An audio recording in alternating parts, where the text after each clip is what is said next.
10 பயன்கள் உண்டாகிறது. முதலாவது, ஆபத்து வருவதை அறிந்து உடனே செயல்படுவது.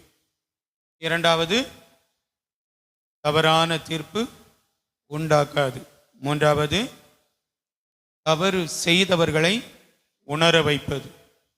நான்காவது, தன் மீது தவறு இல்லை என்று மற்றவர்களை உணர வைப்பது. ஐந்தாவது, விக்கிரகத்தை ஒரு பொருட்டாக எண்ணாதது. ஆறாவது, நல்ல நிர்வாகம் நடத்துவது.